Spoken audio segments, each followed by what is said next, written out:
Pessoal, para explicar aqui quais tecnologias, tá, a gente pode utilizar em determinadas partes e quais nós iremos de fato utilizar na disciplina, eu vou utilizar esse esquema aqui com a arquitetura chamada de Tree Tier, né, que eu tenho a parte, uma parte que é o usuário, né, onde eu vou trabalhar com o usuário, o que é aquilo que o usuário está vendo. Eu vou processar, vamos dizer, no meu servidor web, debaixo dos panos, aquilo que o usuário não está vendo, e ainda o meu banco de dados. Tá? Então eu vou trabalhar com base nessa Tree Tier Architecture aqui, certo? Bom, na parte daquilo que o usuário de fato enxerga no seu navegador, tá?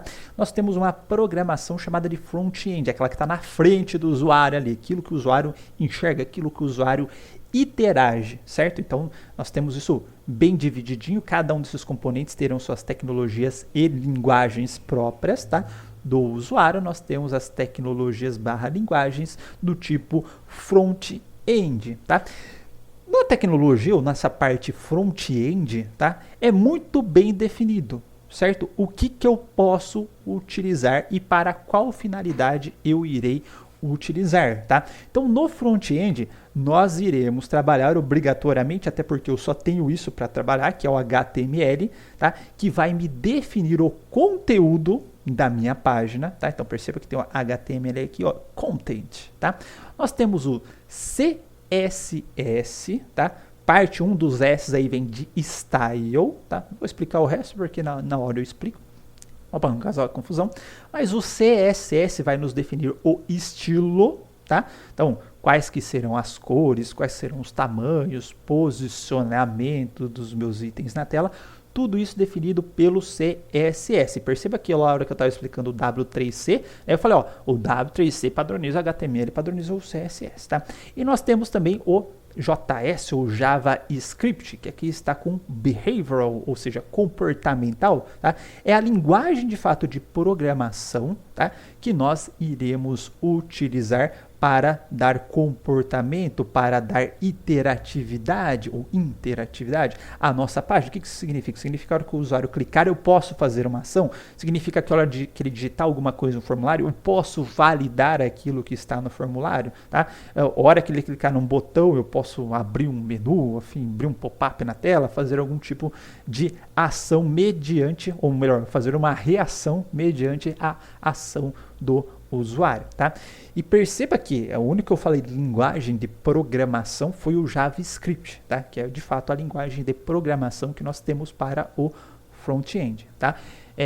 O HTML é uma linguagem de marcação, tá no próprio nome, Hypertext Markup Language, tá?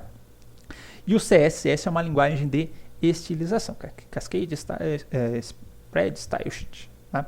É uma linguagem de estilização. Portanto, a única linguagem de programação que nós temos é o JavaScript. Tá? Então, quem quer ser um programador front-end, tá? Vai ter que trabalhar com HTML, CSS e JavaScript, certo?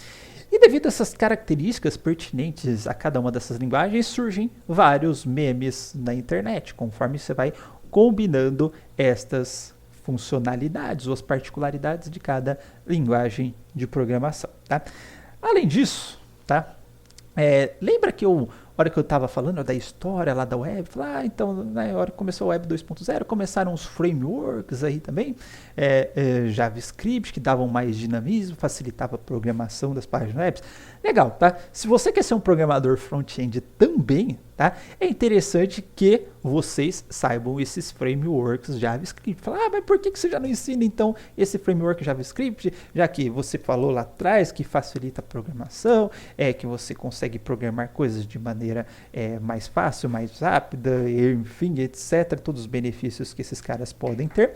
É porque dentro desses frameworks, ainda assim são utilizados conceitos HTML, CSS e JavaScript puro. Não dá para pular para lá direto sem aprender esses conceitos básicos antes, tá? Só que aí, nesse framework, nos frameworks JavaScript, tá? Já tem uma variabilidade um pouquinho maior. Dentre os mais famosos, tá? O Angular, o React, que é o qual eu uso, e o Vue.js. Vale ressaltar também, né, que eu falei o seguinte, ó, aqui no front-end é HTML, CSS, JavaScript que você usa para programar, tá? E que o o navegador é capaz de interpretar para renderizar na tela. Mas e aí? Você está falando que você vai usar, tem framework JavaScript para você usar na internet, que não é HTML, CSS, é só código JavaScript, ou código JavaScript não, código JavaScript-like, baseado em JavaScript, só que o meu navegador só entende HTML, CSS e JavaScript. Bom, o que vai acontecer então? A hora que você programar nesses frameworks aqui, você vai ter um compilador que vai traduzir tudo aquilo que você programou nesse framework para HTML, CSS e JavaScript. Então, não adianta, em algum momento, vai virar HTML, CSS e JavaScript para que o seu navegador consiga entender, interpretar a página e renderizar para o usuário. Ok? Bom, pensando agora no nosso servidor web, tá? Nós temos algumas linguagens, tá? Algumas é um modo bem bonzinho de dizer. Nós temos uma cacetada de linguagens que nós podemos utilizar aqui para programar no back-end, tá? Back-end é a linguagem que está aqui por detrás, tá? Que o usuário não enxerga. Então, front-end o usuário enxerga. A hora que o usuário faz uma requisição aqui, utilizando minha aplicação front-end, utilizando o browser, isso vai para o back-end, vai para o servidor web, tá? E aí o usuário não está enxergando o que está acontecendo, ele só vai receber a resposta depois de novo. Então essa parte de programação, tá? Que vai receber, vai pegar a requisição do usuário, eu vou processar essa requisição, vou devolver a resposta. Esta parte é chamada de programação back-end, tá? E aqui é terra sem lei, tá? Linguagem de programação, conseguir interpretar o protocolo HTTP, pode usar para programar back-end. Obviamente que temos algumas mais famosas, tá? Dentre as mais famosas, vamos dizer assim, historicamente, tá? Nós temos aí o PHP e o Java, tá? PHP ainda um pouco mais forte que o Java, um pouco mais de mercado que o Java. Mais recentemente, tá? Existe um uso mais massivo, tá? De Python e Node.js, tá? Além de outras que estão sempre ali, chegando, aproximando, tem o Rails, tem o Go, tem o Erlang, tá? Mas na minha percepção, tá? Vamos dizer assim, mais em alta, o Node.js e o Python, tá? Eu particularmente uso o Node.js, o JS vem de JavaScript, ou seja, eu consigo programar no back-end utilizando aquela mesma linguagem do front-end, e assim me faz não precisar aprender mais uma linguagem de programação, apesar que eu também programo back-end em Python, tá? Se eu sei Python, você também se programar em Python, mas aí vai questão de preferência pessoal, qual das duas utilizar, eu preferi utilizar o Node.js, certo? Beleza, tá? Mas perceba então que se eu for programador front-end, eu tive que aprender 3 linguagens, tá? Pelo menos, estou descartando o framework. Se eu for programador back-end, tá? Eu tenho que aprender mais uma outra linguagem de programação, certo? Não só isso, tá? O que é comum também na hora que a gente está programando no back-end é a gente utilizar alguns frameworks, tá? Para facilitar a nossa programação back-end, tá? Então, o que eu coloquei na próxima página, mais uma listinha de coisas, ou seja, dentro das linguagens de programação tem algumas bibliotecas, né, que seriam os frameworks, que a gente normalmente vai ter que aprender, tá? Para facilitar a nossa programação, tá? Então, aqui eu deixei um que eu uso muito, que é o Express, tá? Mas se você está no Java, hoje em dia é muito comum utilizar o Spring MVC, se você está no Python, o Django Flask, se você está no PHP, o Laravel ou o Cake PHP. Qual que é, só para já conceituar, qual que é a ideia desse framework? Por exemplo, se eu estou aqui no Node.js, aprendi no Node.js, beleza. Quero tratar a requisição do usuário, beleza. Eu posso pegar a requisição que está vindo, lá tem um pacote com HTTP, e aí eu vou falar, opa, se a requisição que o usuário deu, o caminho é tal, e o tipo da requisição é tal, a gente vai ver que tem requisição get, post, delete, enfim, né? E for get, então eu vou responder com isso. Se ele colocou na rota tal e passou o parâmetro tal, e a requisição for do tipo post, eu vou fazer isso. Se ele colocou na rota tal e parâmetro tal, e a requisição for do tipo delete, eu vou fazer isso, tá? Então eu tenho que começar a encher um monte de ifs a minha programação fica meio grande, não fica tão fácil, tá? Eu consigo fazer, mas não fica tão fácil quanto se eu utilizar, por exemplo, o Express. No Express eu falo, se o usuário colocou na rota tal, se for get, faça isso, se for post, faça isso. Não precisa nem do if, na verdade, tá? Eu tô falando o if que eu tô como se eu estivesse lendo o código. Mas, enfim, pro get faça isso, pro post faça isso, pro delete faça isso e para outra coisa faça isso. Nossa, simplifica demais e agiliza demais a minha programação. tá? Além de outras funcionalidades que eles terão, que nós veremos mais para frente. Né?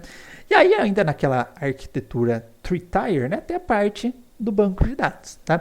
E aqui também tem uma variabilidade muito grande que a gente pode utilizar de banco de dados. Tá?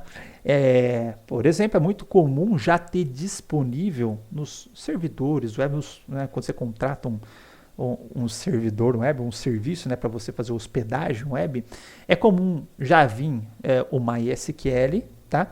E se você quiser PostgreSQL ou Oracle, você tem que pagar mais, ou enfim, comprar uma VM dedicada, é como o MySQL, mas enfim, você pode utilizar a Oracle, MySQL, PostgreSQL, ou seja, linguagens baseadas em SQL.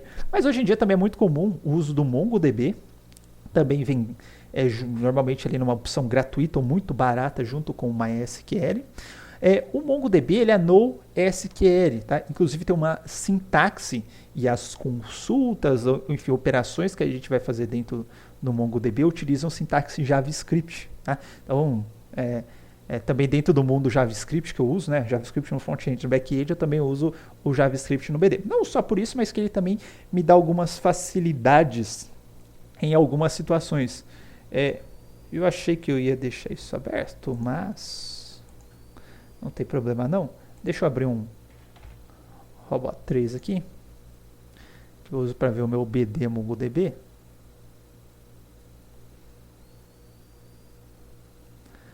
Connection. Deixa eu abrir um terminal aqui. db.memorial.find. Deixa eu alterar o tipo de exibição aqui para vocês verem. Por exemplo, naquele meu sisteminha, deixa eu abrir aqui, que eu estou fazendo de memorial, certo? Eu preciso cadastrar as experiências profissionais, enfim, formação acadêmica e etc. Tá? Aqui, obviamente, que é um banco de teste, tem algumas coisinhas para pagar. Mas, por exemplo, ó, eu tenho um campo aqui que é Formation Professional Activities. Aqui eu tenho uma lista ó, no JavaScript. A lista é definida pelo brackets, tá? Então, pelos colchetes. Aqui eu já tenho todas as minhas atividades profissionais como se fosse uma lista, tá? Cada lista vai ser um objeto que tem qual que é o papel, qual que é a instituição, qual que é o ano, enfim, os dados que tem dentro do meu banco de dados. E aí, uma vez que eu posso armazenar nesse tipo de formatação, por que eu escolhi o MongoDB aqui, por exemplo? Eu tenho que exibir quais são a experiência profissional da pessoa. Então, na hora que eu dou uma projeção nesse campo aqui, eu já trago todas as informações de uma vez, tá? Das atividades profissionais daquela pessoa. Se eu tenho lista de autores, tá? Por exemplo, na hora da publicação, que eu acabei aqui, que eu apaguei o dado, que eu ia reimplementar algumas coisas, eu posso colocar uma listinha, assim como está aqui, uma listinha de autores. Então tem um campinho aqui que na verdade é uma lista de autores, tá? Isso me evita fazer uma tabela para fazer um relacionamento um para muitos. Enfim, se eu tiver muito para muitos, também eu consigo fazer um pouquinho mais direto aqui, mas um para muitos já me facilita bastante aqui dentro do MongoDB. Então é um pouco mais direto, eu escolhi essa tecnologia que eu achei mais adequada para o meu problema em questão. Não que ela seja melhor que uma SQL, mais rápida, enfim, ela é mais adequada de acordo com a flexibilidade, tá? E para vocês aprenderem algo diferente, eu vou utilizar o MongoDB na disciplina quando a gente for mexer com base de dados, tá? E tem também, por exemplo, o Redis, tá? Que é comum, que é um banco de dados mantido em memória, tá? Não tem armazenamento de dispositivo secundário, que é para chave e valor. Tá? Então eu dou uma chave e ele me responde com um valor. Por exemplo, eu quero verificar se a credencial do usuário expirou. Tá? Eu posso armazenar isso em memória, tá? Nesse banco que vai me responder rápido. Se o usuário tentar fazer alguma coisa, já verifico se a credencial dele expirou ou não e já retorno a requisição caso a requisição do usuário, né? Caso o usuário a credencial não tinha expirado, se expirou, eu retorno outra informação, enfim, a credencial expirada, eu tiro ela do meu BD, enfim, posso utilizar isso em memória para responder muito rápido quando eu tenho que fazer algumas consultas muito rápidas, tá? Para não deixar isso em arquivo, eu posso deixar em memória para responder um pouquinho mais rápido. E para trocar informações entre diferentes programas, né? Já que um programa não pode acessar a região de memória de outro programa, eu posso utilizar o Redis como intermediário para fazer troca de informação entre esses programas. Que ele vai ter um serviço também que a gente vai subir o computador, os programas, né, vão se comunicar com esse serviço como se estivesse comunicando com um BD de armazenamento secundário da mesma forma, só que vai ser em memória, vai ser do tipo chave e valor, ok? Bom, e para fechar, né, perceba que aqui nós tivemos aqui tecnologias, né, ou linguagens para o front-end, tá? Para o front-end, nós tivemos para o back-end e nós tivemos aqui para o banco de dados, tá? Então você pode escolher ser um programador front-end, você pode escolher ser um programador back-end, você pode trabalhar com o banco de dados, tá? Hoje em dia não é incomum, tá, você atuar nas três, tá? Front-end, back-end e banco de dados, tá? O que forma, tá, o desenvolvedor full stack, tá, em todas as camadas, full stack todas as camadas. Então quando você vê lá um anúncio de programação, um programador full stack, que você vai trabalhar nas três linhas, ok, pessoal? Bom, então é isso, pessoal. Eu deixei materiais complementares aqui para vocês, tá? Relacionado à parte que eu falei de web semântica, se vocês quiserem fazer mais, o RI, tá? A diferença entre web e internet e a nossa imagem do dia, ok? Então, até a próxima aula.